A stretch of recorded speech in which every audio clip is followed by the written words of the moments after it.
I'm Rob Port from SayAnythingBlog.com, North Dakota's most popular political blog. All right, I'm Rob Port here with Shane Goettle. He is you've held a number of different jobs. You were the head of the North Dakota Commerce Department. You worked in the Bush administration. Most recently, you worked for Senator John Hoeven's office. I think you were his state policy director here in North Dakota, and you're now a candidate for the House of Representatives for the North Dakota Republican Party, a nomination to run for the House of Representatives. Thanks for your time. Yep, thank you. And you've missed a little bit of my background there, too. I've been emphasizing, Rob, not only my public sector experience at all levels of government there, as you know it, but my private sector experience. I grew up on a farm and ranch in Mountrail County. I still own part of a cow-calf operation there today, and we have a family-owned gravel business. And it's a good growing business for us to be in right now. And I'm part owner of that company. And of course, your hometown, Rob, Minot, I practiced law there for 7 years and had a commercial practice where I represented a lot of small businesses and farms and ranches. So I'm emphasizing that because I think my private sector experience coupled with my public sector experience gives me a very unique background in this race for the U.S. House, and I think also gives me a lot of depth and breadth on the issues because of that variety of professional hats that I've wore over the years. That was gonna be my next question. Is obviously you're in a big field of House candidates. We've got a number of candidates running for this nomination. What do you think sets you apart? And obviously we just went through some of your background and your experience in the public sector, your experience in the private sector. What sets you apart from the rest of these candidates as somebody who North Dakotans should support for the House? Yeah, and like I mentioned, my private sector experience I think is important. My background in business and finance and law and economics, I think, is something you'll find is pretty unique among the candidates, as well as the fact that I think that gives me a lot of depth on the issues and an understanding about how things work, how they need to be done, not only how to get policy done in Washington, but how does that translate into the decisions that business owners and families and individuals make when that policy comes out of Washington, and we have to live with it. And I think that's a key thing is knowing, having experienced that, understanding exactly what it means to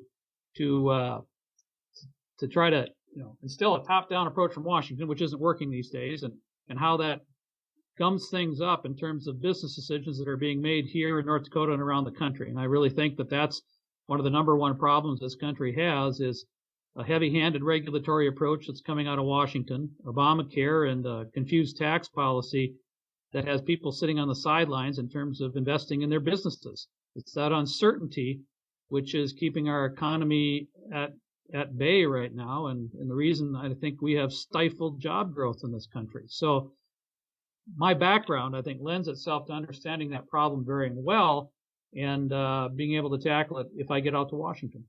One criticism of your background that has come from conservatives, myself included, is that a lot of your background is in the public sector related to economic development, and specifically with a lot of issues having to do with the government, sort of steering, giving government loans, giving government benefits, sort of steering economic growth and development. I think after we've watched Solyndra and a lot of the problems at the national level with that sort of policy, I think a lot of people have a bad taste in their mouth about it. How would you respond to that sort of criticism?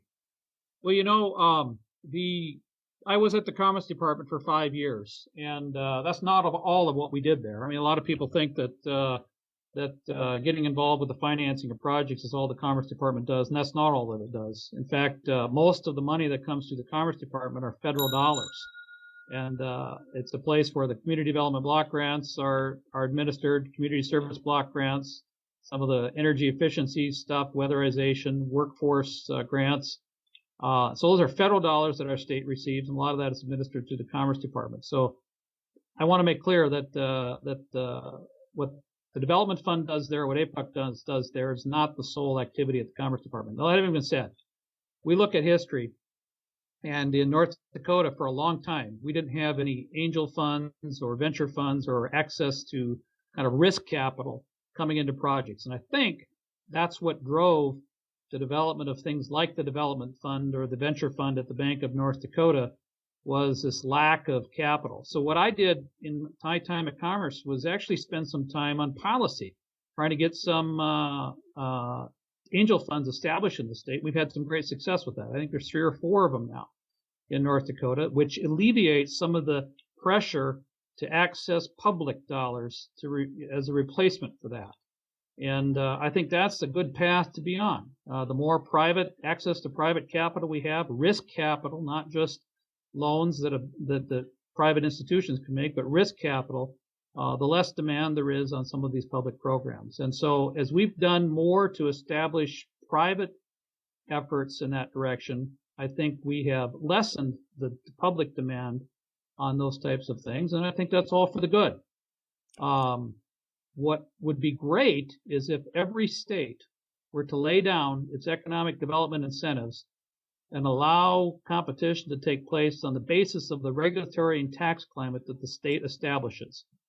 If we could get a compact of states in this tough budget environment around the country to do something like that, I think it'd be to the benefit of North Dakota. And so, you know, we've got, when I was there, I administered those programs in a transparent fashion. I tried to do it in a very accountable way, to not play favorites, but to really look at the merits of a project, the way the legislature had set it up. And I think we did the work we did in a very accountable and trustworthy way, and I hope that that record stands. I want to move on and talk about the national budget. I think one of the big issues, and obviously we all know about the problems with the national budget, the spending, the deficits, and things like that. One specific area that was interesting was Rick Berg got a lot of flack from conservatives for the debt deal that was signed in the House, which of course allowed the debt ceiling to go up, and also created the super committee, which we now know really didn't accomplish a lot. If you'd been in Congress at the time, would you have voted for that debt deal? Well, I wouldn't have liked the super committee at all. I think that was really a punt of authority that shouldn't have occurred, and so that aspect of it I wouldn't have supported at all. You know, Rob, when we get up to the debt deals, one of the big challenges is this. It's like walking into a restaurant and eating the meal and then walking up to the till and finding that your credit card is maxed out. What do?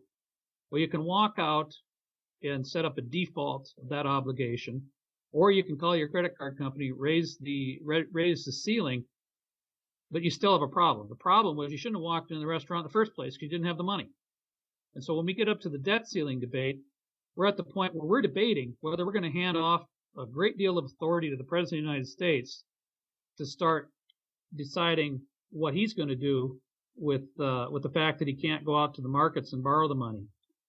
So, for example, you know, we borrow 40 cents of every dollar right now.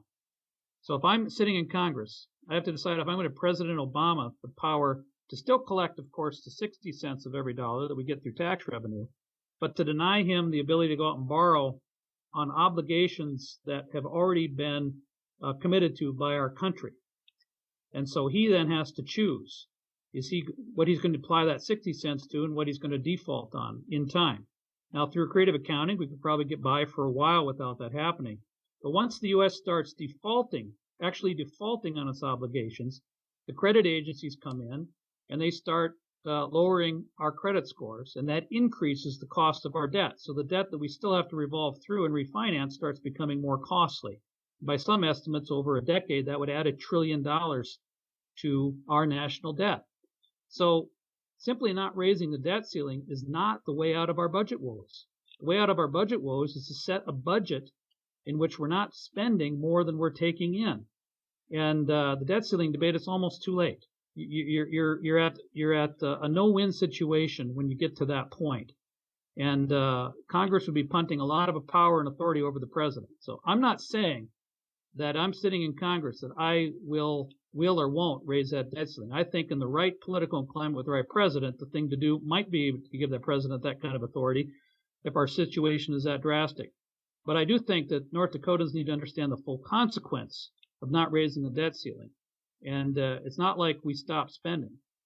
We still continue to spend. We just give the president an enormous amount of power and increase our debt load because the price of our debt is going up. So it's not an easy judgment to make. You talk about, obviously the debt deal being the point at which it's too late to have a debate about spending. We should have stopped spending before we get to that point. I think that's a point well made. So how do we balance the budget? How do we, when we have this debate about what gets cut? And, I keep hearing, for instance, Pam Gullison very critical of the Paul Ryan budget. Heidi Heitkamp saying she wants a balanced budget amendment, but she wants to exempt Social Security and Medicare. But really, the discretionary budget that would be left over from that is less than what our budget deficit is. So, I mean, really, it almost seems like, do you agree? And I guess maybe that's the point I want to hear you make is where do we go? I mean, how do we get to a point where we could truly balance the budget without running these huge deficits? Well, Rob, you make an excellent point there. Discretionary spending is about a third of our total federal budget, and you could wipe all discretionary spending out, and we'd still have a deficit. That's how extraordinary this situation is.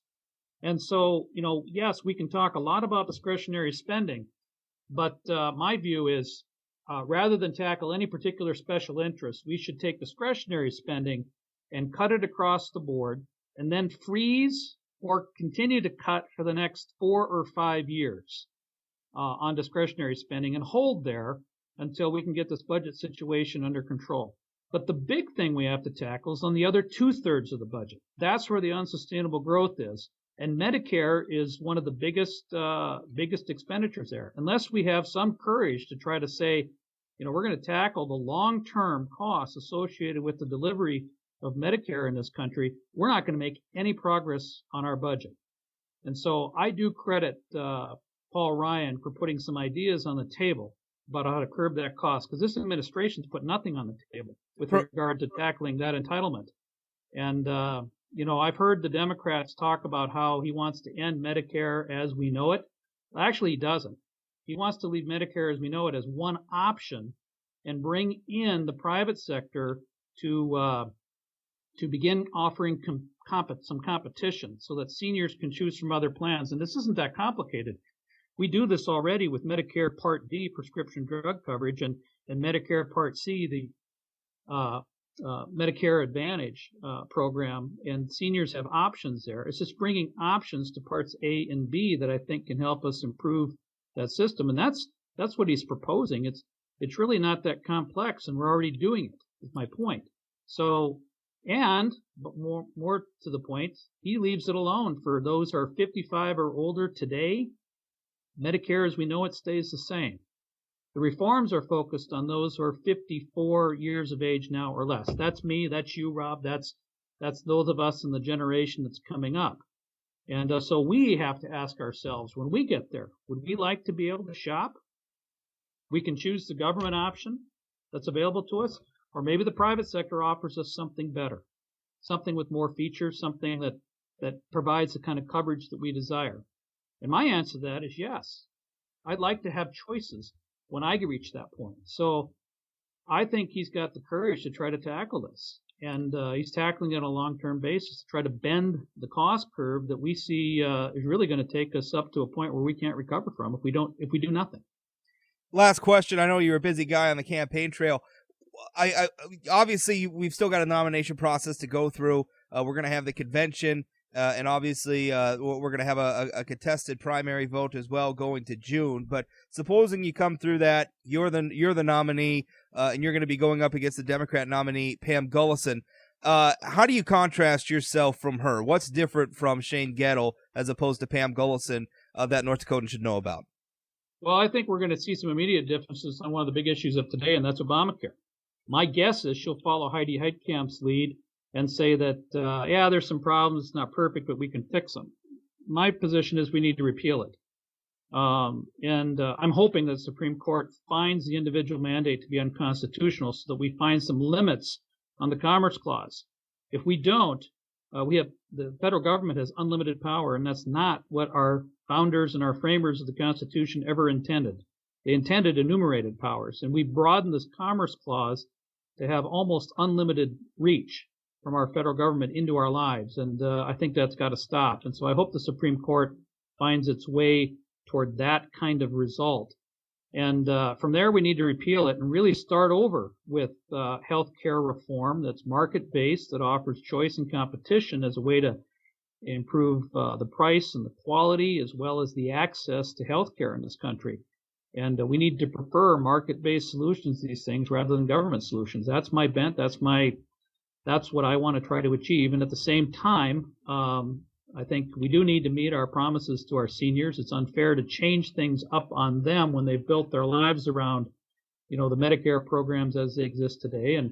And as I mentioned earlier, I think that's the path that Republican leadership have charted, and I think that's a fair path to try to pursue. So, there's some balancing here that needs to be done, but when everything's said and done, we as Americans should prefer choice and competition to government-run economy. And healthcare represents 1/6 of our overall economy, and I don't like the direction it's headed right now. Shane, thank you very much for your time. Appreciate it. You bet, Rob. Anytime. Thank you.